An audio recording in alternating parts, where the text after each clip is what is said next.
Okay. Good morning, students. My name is Dr. B. Suresh Babu, working as a professor in Mechanical Engineering Department in MBR College of Engineering and Technology, Paritala. As a part of online classes, today my presentation is on shape memory alloys. Already, I have given a very brief introduction about Unit 5. In Unit 5, we have broadly two types of syllabus. One is functionally graded material, that is FGM, and second one is about shape memory alloys. From the past 5 classes, our concentration and my explanation is on functionally graded materials. In that one, defining a functionally graded material, its applications, its preparation, and its uses, its limitations. In this class, let us have a shape memory alloys as the subject. In this one, if we observe this shape memory alloys, we are going to learn what is a shape memory alloy, what are its characteristics, and how these can be classified, these properties, advantages, disadvantages, future scope, conclusions, and some references. Based upon the availability of time for this session, I am going to concentrate on these outlines. These are the outlines. Let us go to the subject. How far I can cover, I will explain in detail. After that one, we will go for the next contents in the coming classes. So let us go for the first one, that is introduction. So introduction means, if you observe, introduction of SMA. SMA means shape memory alloys. I think everyone aware of an alloy. What is an alloy? Two metals that are going to be combined at a molecular level is going to be called as a shape, is called an alloy. Then what is the difference between the shape memory alloy and the ordinary alloy? In a shape memory alloy, the original position is going to be remembered by the object.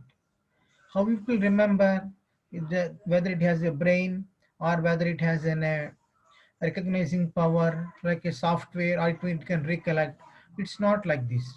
It is it means when mechanical stresses are going to be acted upon, it is going to deform. When we are going to remove those mechanical acted forces on that one, once again it will come to its original shape. All metals and all alloys does not come to that one, but those alloys that are coming to its original shape, those are all only called as a shape memory alloy. I repeat once again, like human beings, like animals, like birds, it cannot remember the things, but when external forces are going to be act upon, it will be going to be deformed. Once again, we are going to remove those forces or those forces on that alloy, it will come to its original shape. If we observe this one, the diagram is showing like this. This is a blue color rod. When deformation has taken place, that means when forces are applied on that one, due to this one, it is going to have deformed like this. And after heating, once again we can transform this material into this one. And once again cooling, the same object is going to be appeared in the form of a blue shape. So these are two identical shapes. If you observe, this is one identical shape, this is another identical shape. By applying external forces on this shape, it has transformed to a inverted U shape. So after removing those external forces, once again it will going to come to its original shape. Like this, if any material is able to gain its original shape, then that is going to be called as a functionally graded SMA, that is, sorry, shape memory alloys. So, in other words, SMA is one of the type of a smart materials. So, it is going to behave in a smart manner. That is called as a shape memory alloy. Next, shape memory alloys are materials that remember their original shape. That is the meaning here. So, shape memory alloy is an alloy. Shape memory alloy is equal to the smart materials. Shape memory alloys are materials that remember their original shape. If deformed, they recover their original shape upon heating. If they are deformed, and then once again by applying heating, it can able to gain their original shape.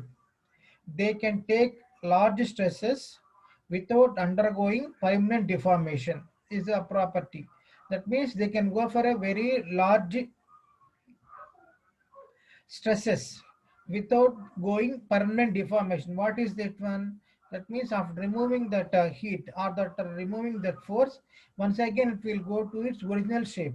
That means it can bear large amount of stresses.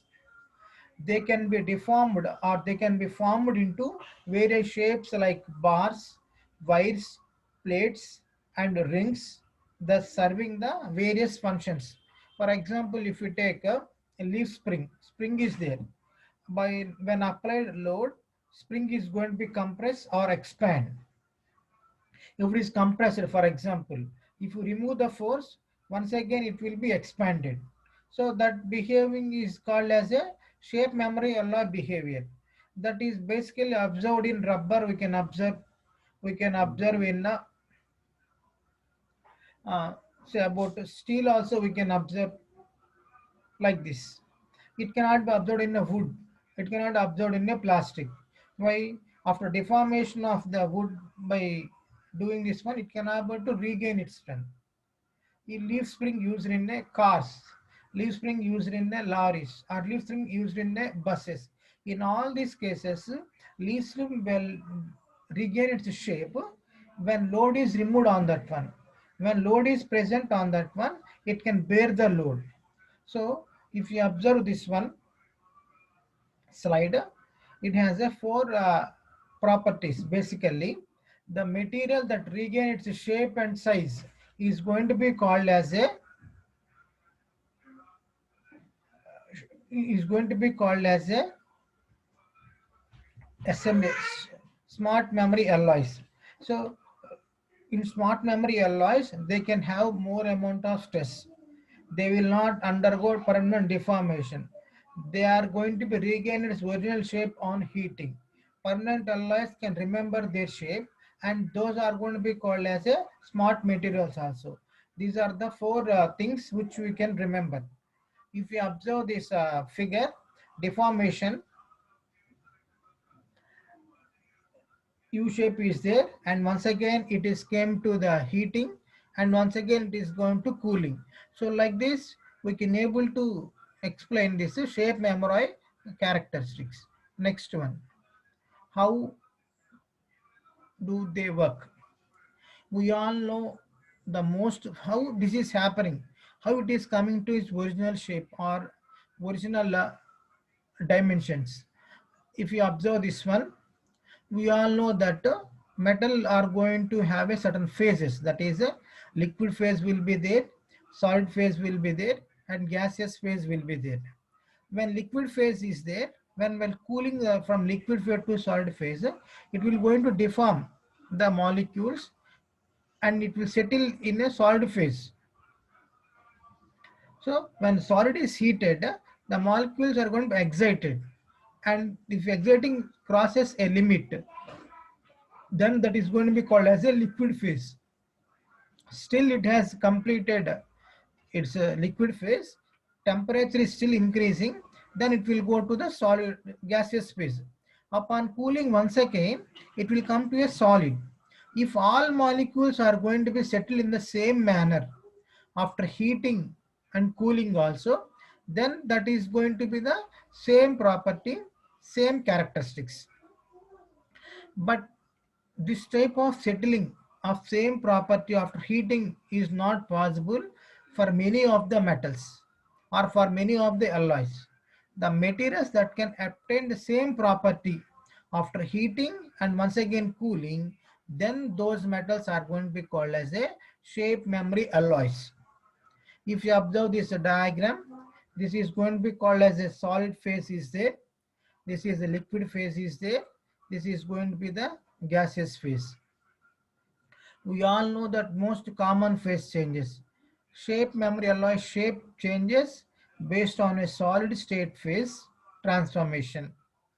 The transition from one form of crystalline structure to another creates the mechanism by which the shape change occurs in SMAs.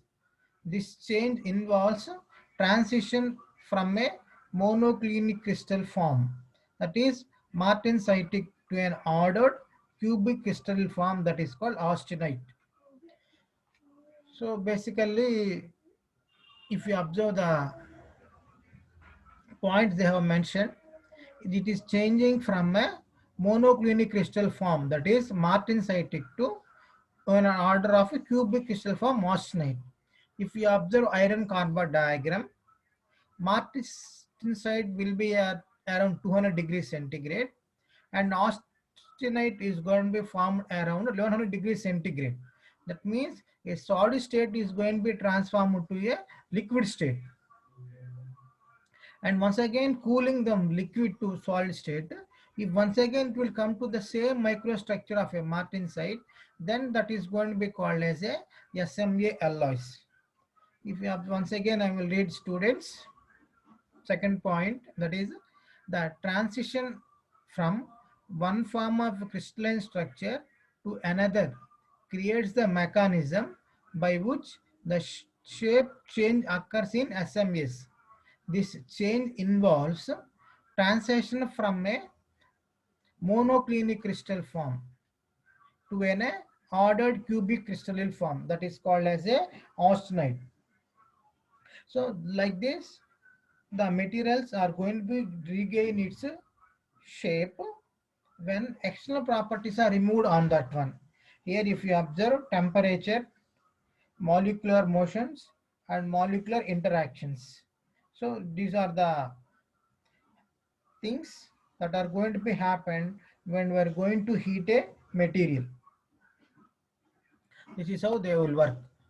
Next, coming to this one, how an austenite is going to be looking and how a martensite is there. If you observe or if you recollect the austenite microstructure, it has high temperature phase, cubic crystal structure. Martensite will be at low temperature and monoclinic crystal structure. Already I told, martensite will be formed at 200 degrees centigrade and austenite will be formed around 1100 degrees centigrade in a iron carbide diagram. While settling this molecules, there are going to be some defects. If you observe the defects, one is going to be called as a twinned martensite and other one is going to be de-twinned martensite. I think you can differentiate the microstructure very clearly between the twinned martensite and a de-twinned martensite. That means if after heating and cooling also same microstructure is going to be get, then that is going to be called as a twinned martensite. If different microstructure is going to become, then that is going to be called as a de-twinned martensite. We can observe this one. Next, history. Based upon the literature review, we can able to understand that in 1938, R.N. Orlando observed shape and recovery ability of AU and CD alloy, that is cadmium. CD means cadmium, AU means silver. For silver and cadmium alloy, they have observed that recovery of the shape. Next, in 1938, in the same year, Granger and Moreton observed the formation and disappearance of a martensite phase by varying the temperature of a copper and zinc alloy. That is the another thing to be observed. In 1962 to 63, William J. Buehler and Frederick Wang observed the shape memory effect in nickel and titanium alloy at the United States Naval Ordnance Laboratory. Nitonil and nickel titanium naval ordnance laboratory. This is another combination where the two elements are present in roughly equal atomic percentage. That is nitinol 55, nitinol 60. So this is the values they have mentioned where they have observed the shape. So if you observe this one, what we can say that silver and cadmium has that type of behavior. That means recovering of the same shape at a particular temperature when heated and once again coming back to the temperature. In second example, they have observed that disappearancing of the martensite will be happening in copper and zinc. That is the another thing to be observed. Next one is in nickel and titanium also, they have observed the same. Some properties are going to be disappearing at one phase and the same properties are going to be appearing when they are going to get in the that temperature. That is going to be called as a, for nickel and titanium they are observed. Next, shape memory alloys. Shape types and shape memory alloys means the two families of alloys based upon copper, aluminum, nickel, and copper zinc alloy are used for narrow hysteresis and adaptability to two shape memory. Based upon copper, aluminum, nickel, and copper zinc aluminum are used for narrow hysteresis and adaptability to two shape memory alloys. Based upon nickel, titanium, and tertiary are the two materials that are going to be main classification. One is based upon copper, one that is copper, aluminum, Ni, copper, zinc, aluminum. That is another one. Are the two histories. Next, based upon nickel combination, nickel, titanium, ternary. Nowadays, nickel, titanium X are used more than 90% of the new SMA applications. Nickel titanium alloys are more expensive to melt and produce that than copper alloy. So, but they are preferred for their corrosion resistance, biocompatibility, and higher electrical resisting for resistive heating in activator applications. So, nickel titanium alloys are more expensive to melt and produce than copper alloys, but they are preferred for their corrosion resistance, biocompatibility, and high electrical resisting for resistive heating in activator applications. So what this slide shows is, there are two types of alloys. Basically, one is copper based, second one is nickel based. Out of this one, it is observed that copper based alloys are more cheaper than compared to nickel based alloys. The first one. Why? Still, these are only preferred. Nickel based alloys only preferring by industries because it has high corrosion resistance and biocompatibility, high electrical resistance.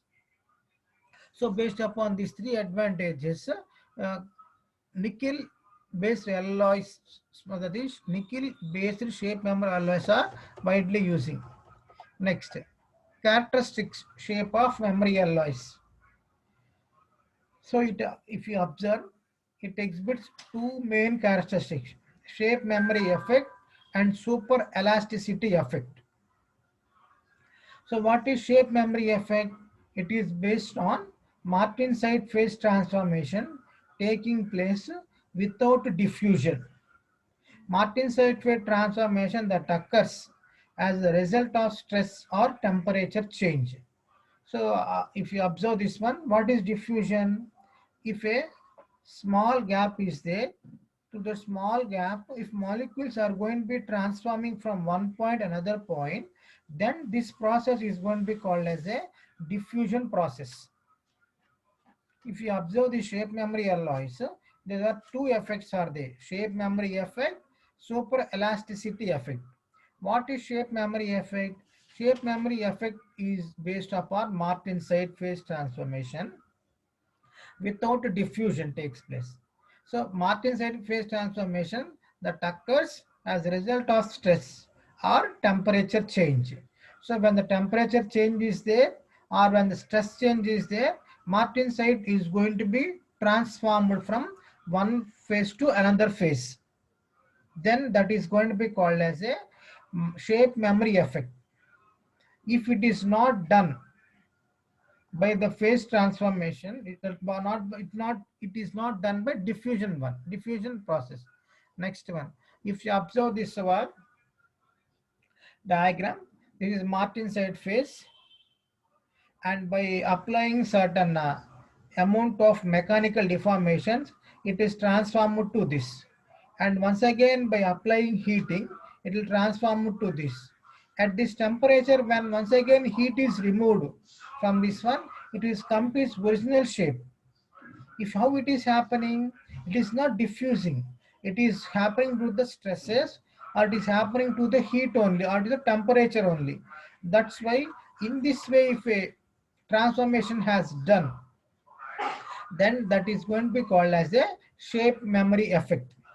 So that is going to be called as a shape memory effect.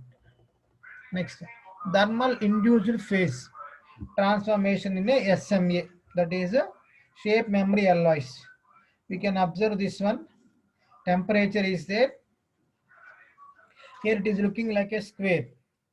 After applying certain temperature, the molecules are going to be green came outside, and it was somewhat like a arrow for this one. Once again, when the temperature is going to be going, that is organized to Martin-Side means cooling phase. Here it is heating phase. Martin-Side to this one. Once it is come to original shape. If this type of behavior is there, then that are called as a shape memory alloys. I think you are able to understand what I am explaining. Let us once again have a brief discussion on this one. A alloy which regain its shape after heating is going to be called shape memory alloy. A memory alloy which can able to attain its shape after removing its stresses on that one also, then that is also called as a shape memory alloy. For that one, here transformation is going to be the very important part. How it is transforming? Transforming in terms of molecules, transforming in terms of interaction of the molecules also. So here we are going for a thermal phase. So this is austenite phase. This is going to be the finite Martin-Side phase. So Martin-Side when increased, it is going for this Martin-Side phase. When load is applied, it is going to behave like this. It is going to become like this. So this is another way of representation. So cooling, it is going to be get this square shape. Load applied means it is going to be get like a slant one. So this is so we can able to understand this one. Next, mechanical deformation. So mechanical deformation, if you observe, here cooling is there, sigma, that is called as the stress. This is called epsilon, that is called as a strain. T is equal to the temperature is there. Here it is a cooling curve is there. Here detwinning curve is there. Heating recovery is there. If you observe this one, if this is going to be the stresses on y-axis and temperature on the axis, we have two types of graphs, stress and temperature. If they observe this microstructure, it is due to the deformation of the load. And if you observe this one, it is deformation of the detwined structure. We can observe this one, the difference between these two. This is austenite. It is temperature is going to be increasing here. From here, it is going to be coming like this. That means from stresses to this deep winded structure. You try to remember the figures, how it is differentiated from first to second one. And if you observe this one, how it is differentiated from this to this. And how it is differentiated from this material to this type of microstructure. So this shows how it is going to be happening.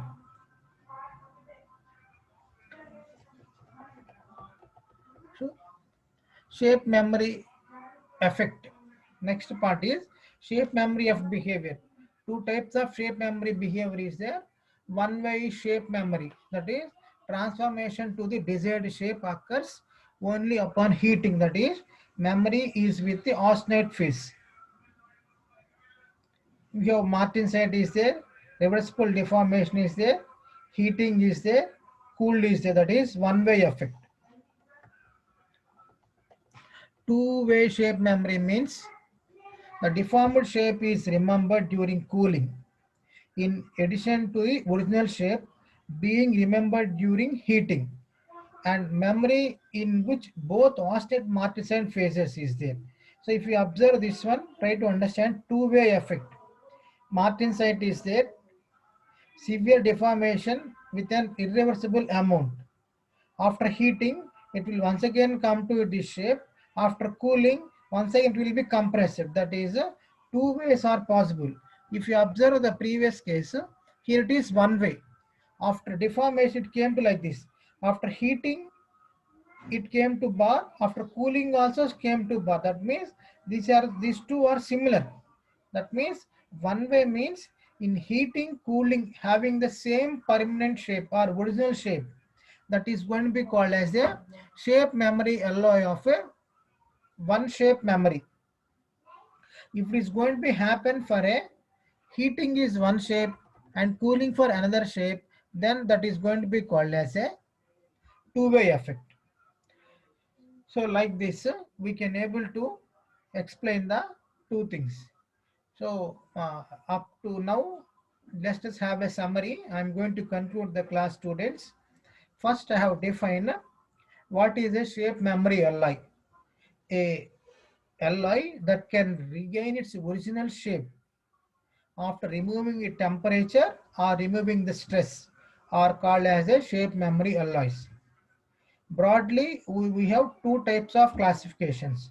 One is based upon copper based, second one is based upon the nickel based. And third one is they have two types of effects. One is based effect upon the stress application, that is called as a shape memory effect. Second one is going to be called as a super elasticity effect. Shape memory effect is due to the transformation and temperature effect without diffusion. And in that one, another classification is there, another part is there, that is temperature one and differentiating with the load. When temperature is there, we have a martensite phase, and if load is there, it is another, we have a inclined phase. So if you behavior, coming to behavior, there are two types of behaviors are there. One is one-way behavior and another one is a two-way behavior. One-way behavior means when heating and cooling also, same type of object will come as a original one. That is called as a one-way shape memory. That's what we are observing. Second one is about this one, two-way shape memory.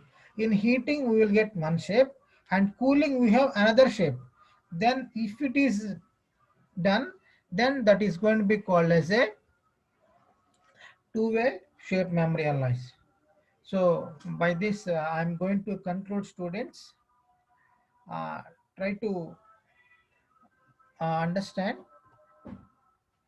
We are discussing about two types of materials. One is functionally graded materials. Second one is about shape memory alloys. In functionally graded materials, we have discussed about the properties, applications, classification, its preparation methods.